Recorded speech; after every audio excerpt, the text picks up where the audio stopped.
바라 주해. 바라는 인도 말이며 중국에서는 피안이라고 번역한다. 자아는 생사의 고통이 있는 곳이며 피안은 생사를 벗어난 곳이다. 우치하여 어리석은 것은 이언덕이며 깨달은 것은 저언덕이다.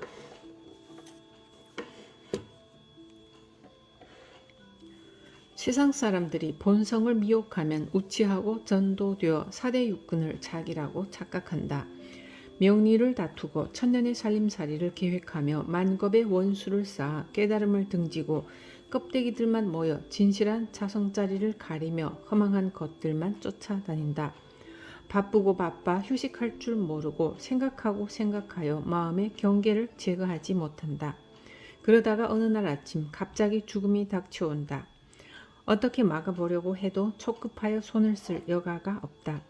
여기에서 젖은 베옷을 벗어버리고 저기에서 이가 설설 기어다니는 가죽옷을 입는다. 가고 올 때마다 머리가 바뀌고 얼굴이 바뀌는 것이 마치 개미가 쳇바퀴 돌듯 요뇌하니 어느 날에 이 생사를 마치며 어느 때에 이 고해를 건너겠는가. 이와 같은 것들이 모두 이 언덕에 있는 것이다. 강설. 전도라는 것은 아무리 잘하려고 해도 자꾸 실수하는 것을 말합니다. 어리석은 생각이 그 사람 속에 들어있어 그를 지배해 자꾸 엇길로 나아가게 합니다. 본성을 잃으면 우치하고 전도되어 지수화풍의 사대 그리고 안입이 설신의의 육근을 자기 재산이라고 착각합니다. 그러나 몸뚱이는 인연에 의해 합쳐져 존재할 뿐 실체가 없습니다. 살은 땅으로 돌아가고 피는 물로 돌아가고 움직이는 기운은 바람으로 돌아가고 뜨거운 기운은 불로 돌아가고 다 돌아가고 나면 무슨 실체가 있습니까? 다 흩어져 버린 후에 마음이 어디 있습니까? 마음이 있다고 생각하면 안 됩니다. 이 몸뚱이 말고 마음이 별도로 있다고 하면 이변 중 단견에 떨어지게 됩니다. 몸 다르고 마음 다르다고 생각하면 안 됩니다. 이 몸을 놓아두고 별도로 마음이 있다고 해도 안 되고 또 마음을 내던지고 별도로 몸이 존재한다고 해도 안 됩니다. 왜 그런가 하면 자성은 본래 청정하여 두변이 없기 때문입니다.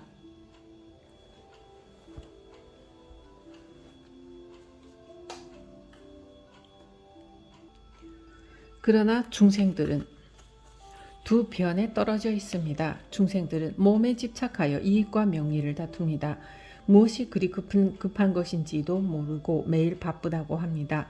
눈앞에 보이는 것만 바쁜 줄 알아요. 서울의 어느 거사님이 아주 건강했는데 어느 날 아침 일어나지 않기에 부인이 여보 여보 하고 불렀는데 대답이 없더랍니다. 흔들어 보니 죽어 있었다는 거예요.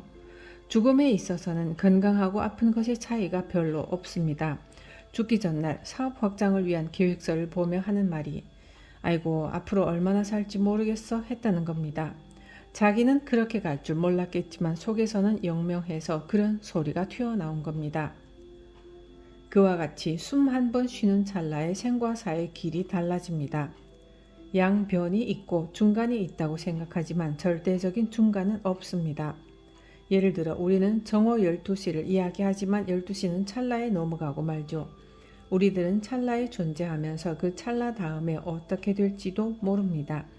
그러니까 100년 대계를 세워놓고 죽기도 합니다. 그리고 밖으로의 생활에 끌려 바쁘게 살아가죠. 그것이 전도된 생각입니다. 따라서 세상 사람들의 삶의 모습이 마치 뒤집혀진 변개 소집과 같다는 것입니다. 새끼줄을 보고 뱀으로 착각하는 것이죠. 사업하는 사람들도 나아가야 할 때 나아가고 물러설 때 물러설 줄 알아야지 그렇지 않으면 우치한 것이 됩니다. 착각하는 마음으로 사업을 하면 그 사람의 사업이 잘 되겠습니까? 오늘 5천만 원을 투자하면 당장 1억이 들어올 것 같죠? 그러나 5천만 원조차도 잃어버리고 맙니다. 어리석게 살기 때문이죠. 실로 바쁘게 해야 할 것은 순간순간 안으로 마음 찾는 공부를 하는 일입니다. 우리의 생사를 깊이 생각하면서 나의 존재를 생각해보고 밖으로 사업과 생활을 해나가는 사람은 그런 어리석은 일을 하지 않습니다. 마음과 몸을 잘 가꾸는 것, 잘 다루는 것을 게을리하지 말아야 합니다. 나는 무엇인가 한 번도 깊이 생각해 보아야 합니다. 바람일에는 세간의 바람일이 있고 출세간의 바람일이 있습니다. 예를 들어 중학생이 열심히 공부하여 대학교까지 마치면 세간에서 저 언덕에 가는 것이 됩니다.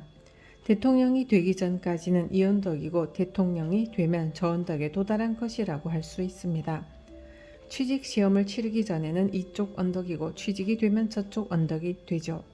또 청춘의 남녀가 새로운 가정을 꾸리게 되면 그 또한 저 언덕에 간 것입니다. 이렇게 세간의 삶 속에서도 순간순간 모든 것이 파라밀이 될 수 있습니다. 어느 날 카네기가 뉴욕의 록펠러 센터에 친구를 만나러 갔습니다.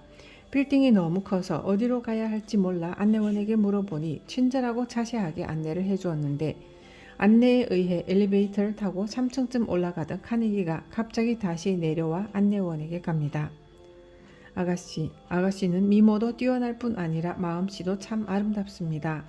오늘 친절하게 안내해 주셔서 감사했습니다. 아가씨에게 앞으로 행복의 길이 열릴 것입니다. 그러자 그 아가씨는 기분이 좋아서 어쩔 줄을 몰라 했습니다. 옆에 있던 친구가 물었죠. 아니 그 말을 하려고 다시 내려왔단 말인가? 그렇다네. 우리들의 삶 속에 행복이 따로 있는 것은 아니라네. 행복은 찾으면 있는 것이야. 내가 감사의 말을 해주는 순간 저 아가씨는 무척 행복했을 거야.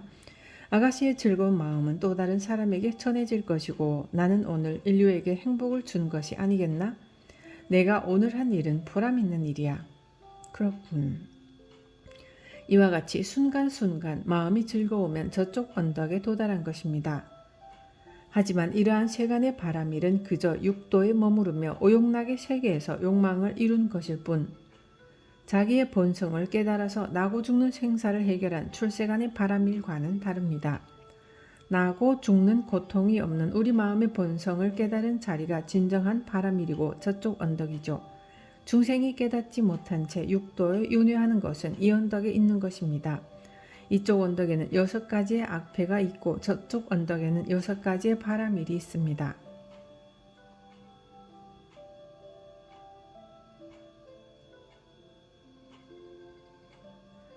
주해, 만일 어떤 사람이 이전에 했던 일들이 다 헛된 것임을 확연히 깨닫고 헛된 것을 버리고 진요로 돌아가 근원을 궁구하고 근본을 규명하며 지인을 가까이 하고 항상 선지식을 챙겨나며 저 언덕으로 건네주는 배를 구해서 방편의 삿대를 찾아 애욕과 고통의 바다를 건너 저 열반의 언덕에 오른다면 생사의 큰 파도를 벗어나 다시는 죽고 사는 진흙탕에 빠지지 않을 것이다. 이렇게 하면 다리도 마르고 손도 건조한 청정하고 자유롭고 한가로운 사람이 될 것이다. 후송, 자 말해보아라. 어떻게 해야 피안에 도달할 수 있는가? A. 다른 사람이 힘을 쓰기는 어려우니 스스로 자기 몸을 건네주어야 한다. 알겠는가? 지혜는 배가 되고 정지는 삿대가 되어 신령스러운 집에서 힘을 쓰니 파도를 벗어났도다. 몸을 날려 바로 보리의 언덕에 오르며 손을 털고 돌아오니 달이 밝고 높구나. 강설. 이는 에이 타고 혀를 차는 겁니다. 어느 때는 돌 하기도 하는데 이것은 매우 중요한 것입니다. 한참 설명을 하는데 왜 혀를 차겠습니까? 여러분은 지금 모두 반야심경을 듣고 있습니다. 들으면 전부는 아니더라도 어느 정도의 이야기는 여러분에게 담기겠죠. 그러면 담아놓은 그것이 반야입니까? 아니면 파라입니까? 그것은 단지 상식, 지식, 학식에 불과한 것입니다. 여러분이 반야를 꺼내어 쓰지 못하는 것은 학식, 지식, 상식 그리고 나라는 생각과 지견 때문입니다. 지금 여러분은 그러한 자신의 살림살이를 모두 청산하여 자기 본연의 티끌없는 마음 그 세계를 깨닫기 위해 반야심경을 공부하고 있습니다. 이 반야심경을 들으면서 그러한 것들을 자꾸 청산해 나가야 하는데 이것을 듣고 자꾸 담아놓기만 한다면 그것은 반야라고 할 수 없는 것이죠. 어떠한 일에 닥치면 그 순간 전광, 석화와 같은 지혜가 나와야 되는데 담겨져 있는 반야심경을 말해주면 일이 되겠습니까? 그것은 반야가 아닙니다. 그렇기 때문에 말을 한 자신이 자신을 꾸짖습니다. 내가 무슨 반야를 이야기했는가 하고 자신을 꾸짖는 것입니다.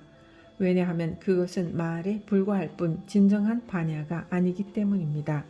진정한 반야는 언어 이전에 있는 것입니다.